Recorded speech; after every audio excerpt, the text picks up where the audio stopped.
Hello friends, मी प्राध्यापक doctor विनोद चिंते माझ्या YouTube चॅनलवरती सर्वांचं स्वागत करतो. आज आपण ऑडिटिंग या विषयाच्या MCQ वरती चर्चा करणार आहोत. या MCQ मध्ये मी प्रश्न आणि उत्तरे या ठिकाणी तुम्हाला सांगणार आहे. बऱ्याच व्ह्युअर्सची अशी रिक्वेस्ट होती की इंग्लिश आणि मराठी माध्यमात MCQ असावेत. त्या दृष्टिकोनातून दोन्ही माध्यमातून मी या ठिकाणी MCQ घेतलेले आहेत. पहिला प्रश्न आहे, अंतर्गत अंकेक्षकाची नियुक्ती डॅश डॅशद्वारे होते. Internal auditor is appointed by. तर आपल्याला माहिती असणं गरजेचं आहे.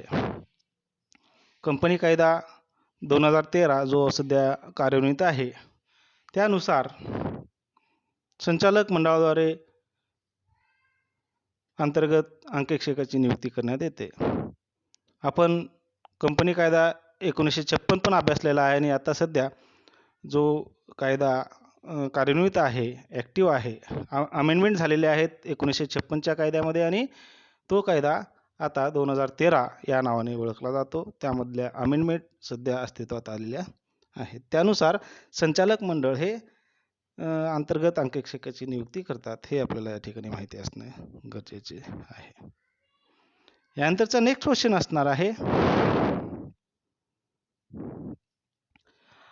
कंपनी अंकेक्षकाला त्याची मुदत संपण्या अगोदर डॅश डॅश हे पदावरून काढू शकतात किंवा त्याचं रिमूव्हल करू शकतात, असा हा प्रश्न आहे.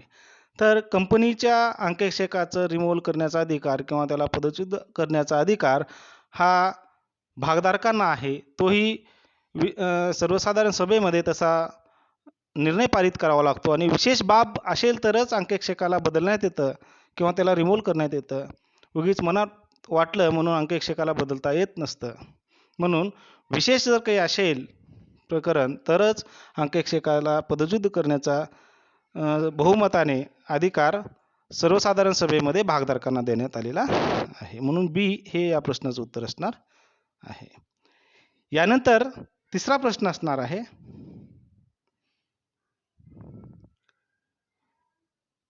आहे, जर कंपनी अंकेक्षक यांची नियुक्ती वार्षिक सर्वसाधारण सभेमध्ये केली नाही तर डॅश डॅश हे कंपनी अंकेक्षकाची नियुक्ती करतात.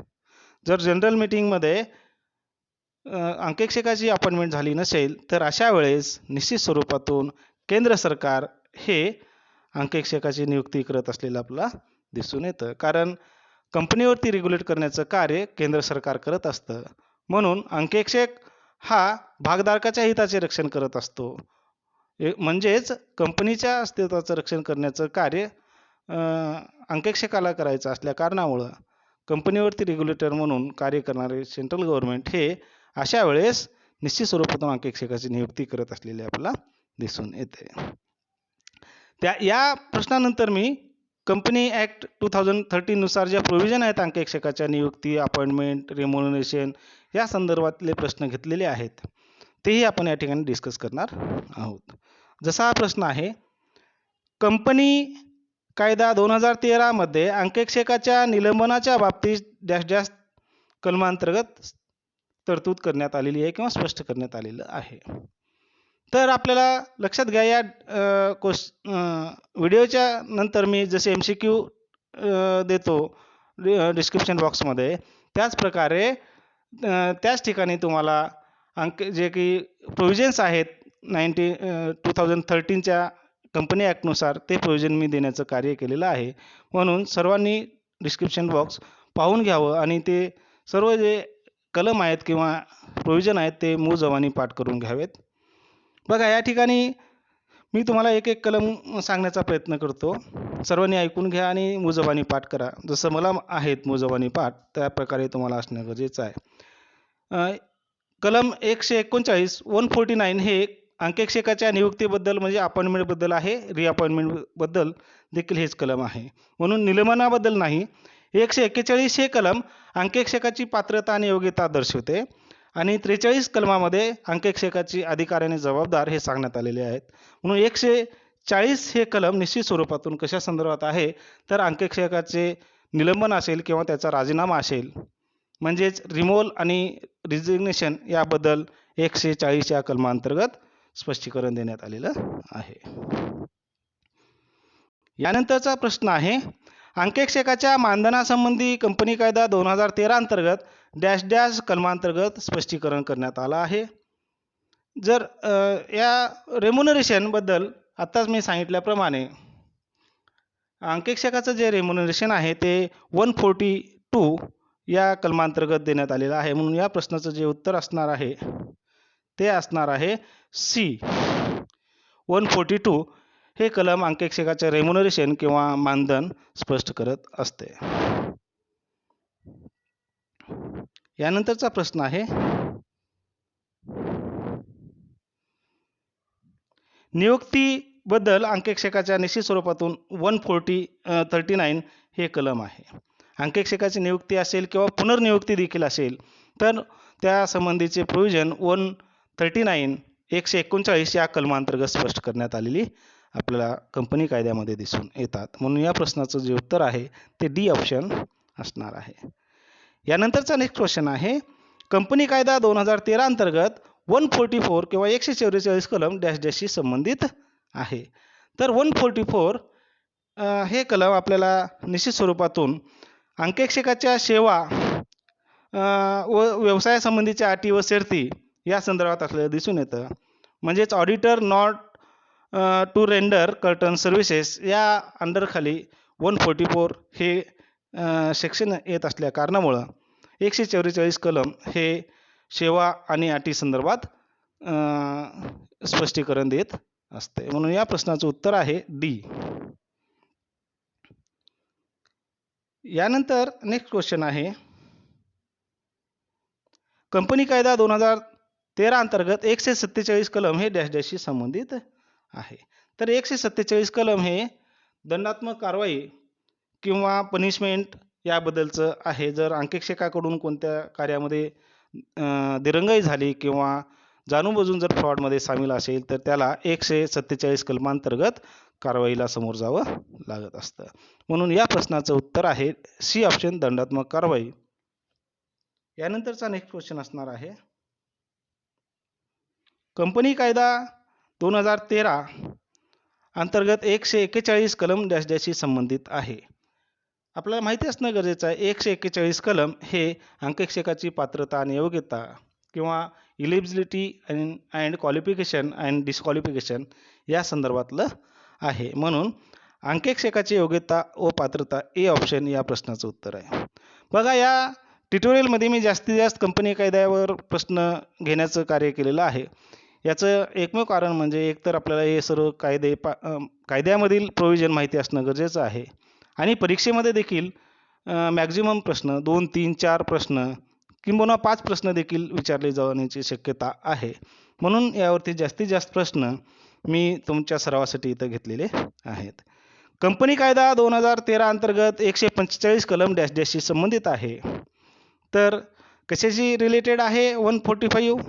तर निश्चित स्वरूपातून जो ऑडिट रिपोर्ट आहे त्यावरती सिग्नेचर करण्याचं जे काही हे आहेत बाबी आहेत, तरतुदी आहेत, ते 145 या कलमांतर्गत सांगण्यात आलेल्या आहेत. म्हणून सिग्नेचर डी ऑप्शन बघा, अंकेक्षण अहवालावरील सही किंवा auditor signature on audit report. आपल्याला पुढच्या सेमिस्टरमध्ये पाहायचं आहे की ऑडिट रिपोर्टचे जे प्रकार आहेत, प्रामुख्याने 2 प्रकारावरती आपल्याला चर्चा करावी लागते. एक क्लीन ऑडिट रिपोर्ट आणि एक क्वालिफाईड. तर ते कसे ठरविले जातात हे 145च्या कलमांतर्गत सांगण्यात आलेले आहेत. यानंतरचा प्रश्न आहे, डॅश डॅश हे या ठिकाणी अंकेक्षकाचे दायित्व असं वाचण्यात यावं. डॅश डॅश हे अंकेक्षकाचे दायित्व आहेत. Dash dash are the liabilities of an auditor. तर फौजदारी किंवा क्रिमिनल, बी आहे सिव्हिल किंवा दिवाणी, आणि सी ऑप्शन जे आहे ए आणि बी म्हणजेच फौजदारी आणि दिवाणी स्वरूपाच्या दायित्वाला समोर जावं लागत असतं किंवा क्रिमिनल आणि सिव्हिल असे दोन्ही स्वरूपाचे लायबिलिटी अंकेक्षकाचे असलेले आपल्याला दिसून येतात. यानंतरचा प्रश्न आहे, अंतर्गत अंकेक्षकाचे मानधन डॅश डॅश निर्धारित करतात. जसा पहिलाच प्रश्न मी घेतला होता बघा, अंकेक्षक जो अंतर्गत आहे त्याची नियुक्ती जसं संचालक मंडळ करतं तसंच या अंतर्गत अंकेक्षकाचं रिम्युनरेशन किंवा मानधन देखील संचालक मंडळच ठरवत असतं. कारण अंतर्गत अंकेक्षण हा व्यवसायाचा लक्षात घ्या की तो पगारी नोकर असतो. तो ऑडिटर जो ॲन्युअल ऑडिट आहे किंवा कंटिन्युअस ऑडिट आहे, तो ऑडिटर आणि या ऑडिटरमध्ये आपल्याला निश्चित स्वरूपातून फरक माहिती आहे. त्याबद्दल मी इथे जास्त काही बोलणार नाही. यानंतरचा जो क्वेश्चन आहे, कंपनी कायदा 2013 अंतर्गत कलम 143-शी संबंधित आहे. तर अधिकार आणि जबाबदाऱ्याबद्दल 143 कलम आहे, म्हणून ऑप्शन ए या प्रश्नाचं उत्तर असणार आहे.